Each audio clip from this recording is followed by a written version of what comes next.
It's probably fair to say that right now a lot of photographers are looking to be able to find a way out of the Adobe ecosystem. And that's not to say that Lightroom and Photoshop are bad pieces of software, because they're not. They've been incredibly popular for a long time. But it's mainly down to the fact that subscription models are exhausting. And when you add it up over the years, the amount of money that you spend on subscriptions, you can end up spending hundreds, if not thousands of pounds just on editing software alone that you don't actually own. And for a lot of photographers, especially people who mainly just purely want to edit photos, I think the question is slowly starting to become, do we even need Adobe anymore? Because there are so many genuine alternatives out there. And over the past few months, I've actually been using DxO PhotoLab 9 quite a lot to see if it is a genuinely serious alternative to Lightroom, and if I could actually replace Lightroom entirely within my own workflow. And it has surprised me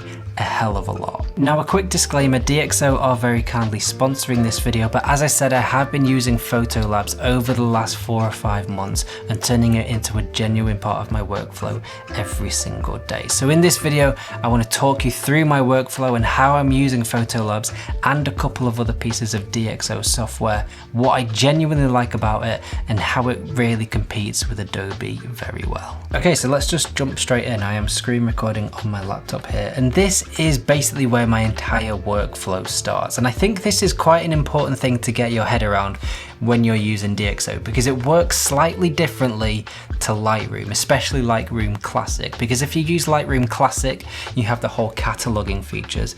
I personally just use Lightroom CC, so this works perfectly well for me because I'm used to doing it anyway. So the main way that DxO works, or PhotoLabs works, is through the file organization system on your computer. So Finder, for example, if you're on a Mac. So it's going to work off your drives, it's going to read off your drives. So I have my photography drive plugged in here, and I have everything organized into year, months, and then each shoot. So let's say, for example, I was in Osaka recently in Japan for the launch of the Lumix L10. I've got all my raw photos edited here, split into each days, and then I've got my edit folders as well. And that is the same for every shoot that I do. This is all my personal work, and on my Dropbox, I've got all my work shoots day to day split up exactly the same. And then when you open up PhotoLabs, this is exactly what you're going to see, and you can see all of your folders down the left on here. So if we go into users, you can see I've got all my Dropbox folders. I can go in and choose any shoot that I've done from whenever I did it and choose all my raw photos. They're all on Dropbox, not downloaded at the moment, so you can't see them. But let's go to my photography drive. Let's just go to a shoot that I did in North Wales here. So if I open up the raw folder here, you can see all of these photos are in that folder.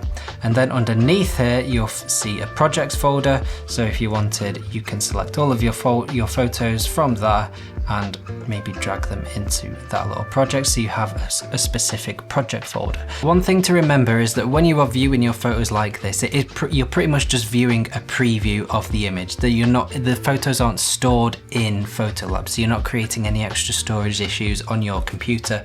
As soon as you unplug that drive, they're not going to show up in PhotoLabs. And then on the right, you can see all of your metadata for each image. So ISO 80, f8, 1/320th of a second, all of that. You can see your histogram for the raw image as well. And you can also choose to green flag in the same way you do on Adobe, unflag your images with pick and reject. So green light, red light. And then if you want to start editing your photos, all you need to do is go into the customize tab over here. And we have here our Nubra project that I just opened here, because I have the project selected. All of these photos are going to be available in our customize tab. So then you can just start editing your photos exactly as you would. And it doesn't look too different from Lightroom. Everything is laid out exactly where you would expect it to be. Okay, so let's just jump straight in and start editing a couple of images. I'm going to go with this image here that I took on Llandwyn Island in Nubra in North Wales. So I'm going to go over to the customize tab, and I'm going to start very simply with the exposure. I like quite a soft, dreamy, glowy, warm toned image. So as I always like to start by just increasing the exposure. I don't mind really bright highlights within my image. So I'm just going to increase the exposure and then go down to selective tone, maybe lift the shadows a little bit and reduce the highlights. And then I like to go down to DxO Clearview Plus. And what this, I find this to be very similar to the clarity slider inside Lightroom. So I like to use this, but very subtly. So I'm just going to reduce it right down to maybe 7. And as you can see, it's very, very subtle, but we're just getting a little bit of extra definition in the mountains over here in the background. If I turn that on and off again, just like that. And then again, I like quite a soft image, so I'm going to reduce the contrast slightly. And I really like the fine contrast slider in here. You get so much more control over your contrast than you do inside Lightroom. And this just gives you so much more room over the look that you want to create. So I really like to reduce the micro contrast. I think this, in the same way that the dehaze slider reduces contrast inside Lightroom, I think this has a slightly similar effect. It's a little bit more subtle. One thing that you can do is go to the extremes on both sides just to see exactly what it is doing. But I just like to reduce it slightly. I'm going to reduce the main contrast slider a little bit as well. And then what I like to do is go down to the tone curves. And I always add in 3 points. I'm going to reduce the shadows a little bit, but I just like to soften the blacks a little bit just by raising this little point here and maybe reducing the blacks just a little bit like that. And I think we're actually slowly getting there. So I've not touched the colors yet, but the next thing I'm going to do is go over to the geometry tool and I'm going to choose the horizon leveler. And you can choose this little block tool here, and this will give you a little line that you can line up with the horizon in the same way that you can almost do with the geometry tools inside Lightroom. But this is a really simple and quick way of just lining up your horizon, clicking apply, and it's as simple as that. You know you got a perfectly straight horizon. But then as you can see, the edges of this image are slightly off because we have corrected the horizon, so we need to go into our crop tool, and then we can just ever so slightly crop in the image just so we've got perfectly straight edges as well. Let's close that. We've got a perfectly level horizon with straight edges. So now the next thing I'm going to do is I'm going to go over into the color tab, and I'm going to just start with the white balance. I actually think the white balance is pretty good on this image. I may warm it up just slightly, and now I'm going to go down to the HSL tabs. Now the first thing I like to do is always to decrease the saturation slightly, quite far, and then increase the vibrancy. And then I can increase the saturation if I need to a little bit. If you go a little bit too far, or you've made an error, one thing that you can always do is double click on a slider and it will reset it. So you don't need to worry about getting things too wrong. It's just about experimenting and playing and creating the look that you want.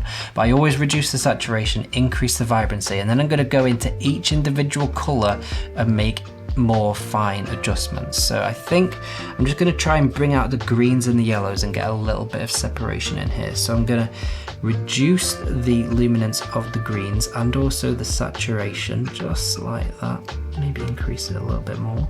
I'm going to go over to the yellows and increase the saturation and also the luminance. You can see over here for definite the separation that we're starting to get between the greens and the yellows. You can click the compare button and see where you started from your raw file and where you are getting to with your edit. And I think we're slowly starting to get that. I quite like this image. But as I said, I like quite a nice, soft, glowy, warm image. And one way that I've really found that I like to create this within DxO is with the Nik collection.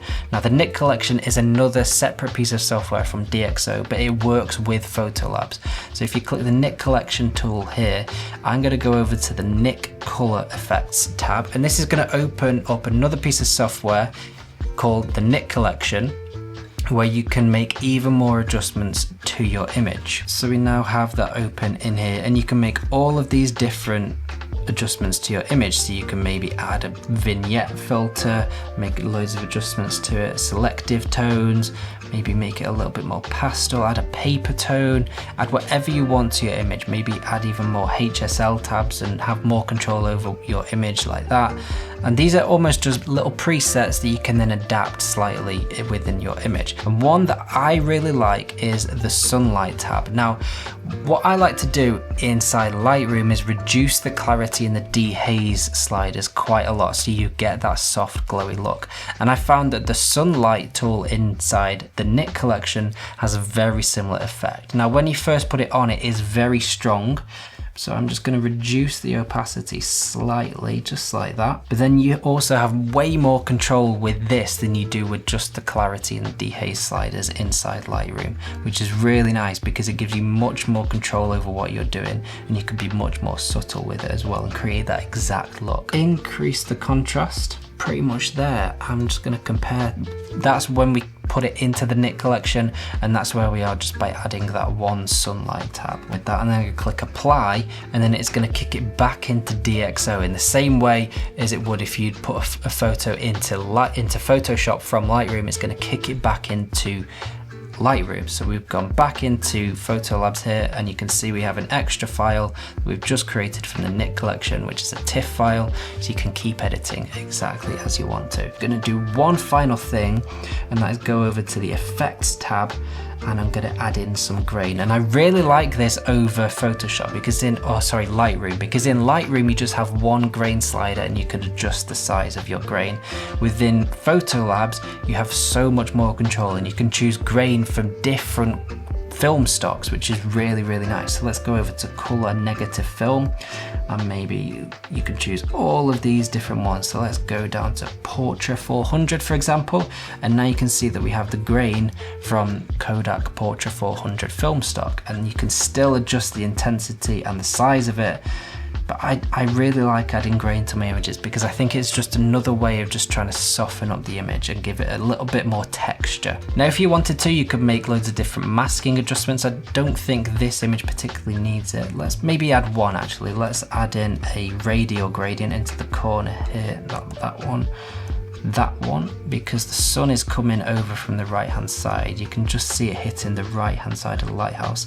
So let's maybe increase the exposure here just on the right, and you can turn it on and off just to see the difference that it has made. I actually quite like that because it's just made it add a little bit of depth into the image. So let's leave that like that. And I think one thing that I really like inside PhotoLabs as well is there is also a soft proofing feature. Now, I like to do a lot of printing of my photos. You can see I've got some of my photos printed up on the wall here, but soft proofing is a really good way of being able to try and emulate on paper what you see on screen, and it's actually quite an important part of the printing process. And what you can do in here is you can upload your own ICC profiles for the specific paper that you're going to be printing with, and then soft proof it so you get a much closer idea of what your image is going to look like on paper, so that you can then try and fine tune your adjustments even more. And then when you've finished editing your images, you make sure your image is highlighted, you go to export, you can choose where you want to save it, all of your different export settings, the size of your images,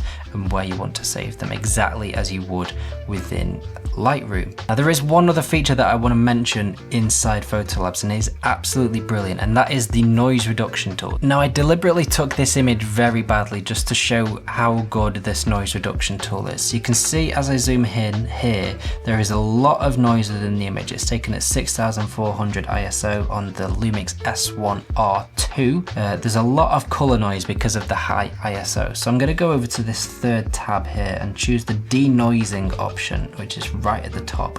And you can see there's 3 different options. These are AI noise reduction tools, but they're all on device. So it is instant. Nothing is going off to the cloud to be sent off somewhere else. Everything is on device. Now, these are incredibly powerful, and I think it is some of the best noise reduction tools that I have seen in any editing software. So I'm just going to turn it on, and this is just the standard noise reduction, and instantly you can see just how much noise it has removed. There's much less color noise. Let's turn it on and off.